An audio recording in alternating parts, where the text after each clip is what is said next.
Nous utilisons dans notre langage verbal quotidien des expressions, des proverbes dont l'origine est perdue. Ces expressions et ces proverbes sont devenus nos vérités. C'est quoi l'origine perdue?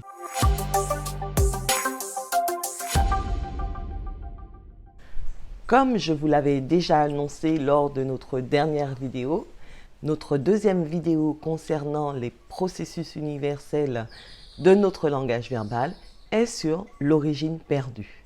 Ces astuces concernant les processus dits universels sont essentielles car elles nous permettent de prendre conscience que nous nous limitons bien souvent dans notre manière de penser, dans notre manière de communiquer. Aujourd'hui, nous nous penchons sur l'origine perdue. C'est une généralisation, certes, ce sont encore des règles, ce sont des expressions, des proverbes et voire des jugements. Et oui, c'est commun chez l'être humain. Je vais vous donner des exemples pour mieux comprendre. Ce qui me vient à l'esprit, par exemple, les Martiniquais sont des coureurs de jupons. Ah bon? Mais qui te l'a dit? Comment le sais-tu? Y aurait-il une étude scientifique qui l'aurait prouvé? Un proverbe que j'aime bien, mariage pluvieux, mariage heureux. En fait, ce proverbe ne tient pas en compte le temps qu'il fait. Il reprend tout simplement que quand les mariés sont plus âgés, ils peuvent mieux réussir leur mariage puisqu'ils ont logiquement plus de sagesse.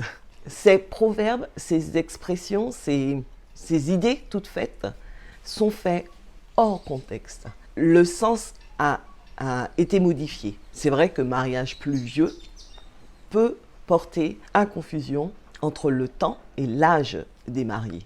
En plus, ça rime avec heureux. Ou encore un autre exemple, les femmes parlent beaucoup. Je connais beaucoup de femmes qui sont réservées et discrètes. Ou les maths, c'est compliqué. Désolé, pas pour tout le monde. Ou même, on ne donne pas sa confiance à n'importe qui. C'est juste un avis, une opinion de quelqu'un qu'on ne connaît pas ou qui peut-être n'est plus de ce monde. Vous l'aurez compris, l'origine perdue fait référence aux expressions toutes faites qui sont devenues des théories, des dogmes que nous utilisons, qui étaient à l'origine une simple opinion sur un fait précis, passé, et qui est devenu, on ne sait pourquoi, une vérité, voire la vérité. Identifiez surtout ce que vous pensez, ce que vous dites, qui ne sera pas vérifiable ou vérifié pour vous. Dans un fait concret, surtout, ce sont souvent des dires qui sont hors contexte, que nous mettons dans notre propre contexte, qui est beaucoup plus complexe, bien souvent, qui nous polluent et qui nous empêchent d'agir, ou de faire. J'espère que cette vidéo sur l'origine perdue vous a plu. N'hésitez pas à laisser un commentaire et à liker si vous êtes inspiré par cette astuce et à nous suivre car la prochaine astuce sera sur les verbes non spécifiques.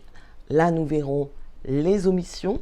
Pour en savoir plus, n'hésitez pas à vous abonner à Bas Sans Cela. Au plaisir de vous retrouver.